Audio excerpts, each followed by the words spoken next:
పాటలు పాడుతున్నాను, నాకు తెలియదు చొడిసి వచ్చేది గుడియా వచ్చింది అనకాల. బాబా ఏంటంటే మేము ఇక్కడ సువార్త చెప్పడానికి వచ్చామమ్మా అని చెప్పేసి చాలా విషయాలు, మేము రాజుల నుంచి వచ్చామండి, చాలా కాలం అయిందని మేము చదువుసేండి, ఇక్కడే స్థిరపరచుకోడిపోయామంటే అన్నది. దేవుడికి స్తోత్రాన్ని ప్రార్థన చేస్తాం. బాబా ఏమనుకోకపోతే రాత్రి భోజనానికి రండి బాబా మా ఇంటికి అన్నారు. 3 రోజుల నుంచి నోరు చచ్చిపోయింది. ఆ మాట మాకు పర్వతంలాగా అనిపించేసాము. ఆల్ రైట్ అని చెప్పేశాము. దేవునికి స్తోత్రం. రాత్రికి మనకు బలంగా ఉన్నారా? రాత్రికి బలంగా ఉన్నాయని ఎవడో సంవత్సరం తింటాం అని రాత్రికి బాగా ఉందినా అని ఎంత విలువైన వారు చెప్తున్నాను మీకు. అయితే రాత్రి కూటం జరిగింది. 9-10 అయింది. 10 గంటలకి ఇంటికి వెళ్ళాం. ఇంటికి వెళ్తానండి, ఆ పెరట్లోని దొడ్లో అజాన్ బాబుల్లో ఒకడు అంత పెద్ద సొట్ట వేసుకొని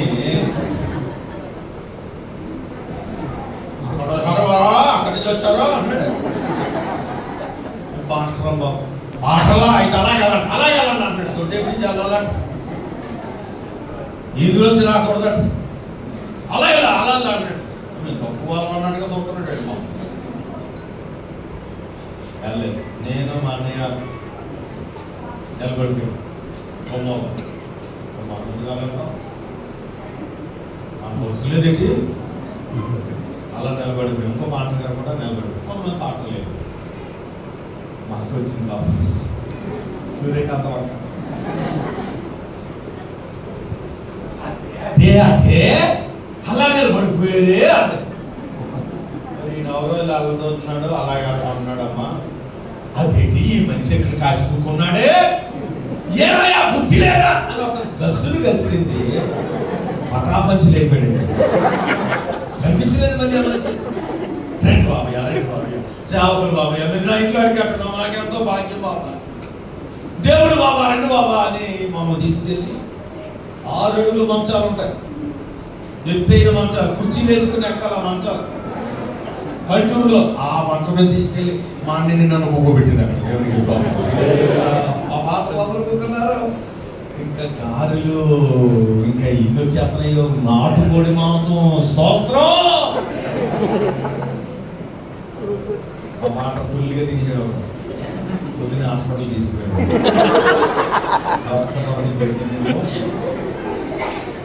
స్తోత్రం. మేము మా విలువ ఎక్కడ తెలుసా?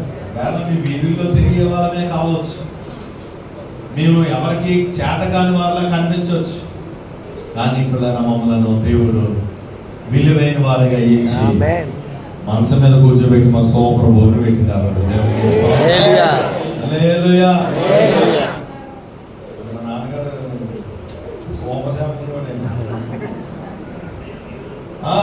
అన్ని ఆయన బెస్ట్ ఫ్రెండ్ చేపల మండంలో గడ్డి మోసం నుంచి చేప ఉంటుందని రాజారావు గారే మాకు పరిచయం చేశారు. గడ్డి మోసం ఇంత భోజనం చేస్తుంటే అది గుర్తొచ్చింది. చాలా కాలం క్రితం భోజనానికి వచ్చిన ఆయన గారు చేప తండ్రి, చేప ఉండింది రామదా తండ్రి అని తీసుకొచ్చి ఇచ్చాడు ఆయన. మూర్తిరాజు గారు మేము అందరం వచ్చి భోజనం చేసాం సార్. దేవునికి స్తోత్రం. హల్లెలూయా. పిల్లరా, ఒకటి వెలగలిగిన రాయి బంగారు రాయిగా దేవుడు నిన్ను కోరుకుంటున్నాడు. నా బంగారమా నీవే యేసయ్యా. మన బంగారం ఎవరు చెప్పండి? దేవుడే. మనల్ని ఎలా చేస్తాడు ఆయన? బంగారు దేవుడుగా, మందసానికి, మందసం దేవుని సన్నిధిని మోసేటువంటి మందసంగా ఆయన మనల్ని సిద్ధపరుస్తాడు. దేవుడికి స్తోత్రం. 2, శ్రమ పడుతున్నావా, ఇబ్బందుల్లో ఇరుకులో ఉన్నవా, బాధపడదు. నిన్ను దేవుడు తన కొలువులోంచి బయటికి తెస్తున్నాడు, వెండిగా పరిశోధిస్తున్నాడు. దేవునికి స్తోత్రం. ఆ మాస్టర్ గారిని రమ్మన్నాను. చాలా ఇష్టం. నేను పెళ్లికి వెళ్ళాం. మా సంఘ సభ్యులు వేటలపాలెంలో పెళ్లి జరిగితే చాలా చెమట, ఒక్కపోత, నేను భయంకరంగా సాయంత్రం అలిసిపోయాం. ఈ ఇబ్బందులు కొలిపి ఎంత కష్టపడ్డామండి ఆ పెళ్లి కోసం, ఎంత శ్రమపడ్డామండి. ఏమంటే అవసరమైనప్పుడు తినే పక్కనే కట్టారండి. మనకు ఆ చర్చ ఉందండి, రాబుల్లే ఎక్కువ చర్చపోదాం. ఈ కష్టమంతా వేస్ట్ అయిపోయిందా? సొంత పిల్లల్లో ప్రేమించాలి. అలా పక్కనే కట్టాలి. గుర్తునే. నీ సైతాన్ మనసు నాశనం అవ్వాలి. స్తోత్రం. హల్లెలూయా.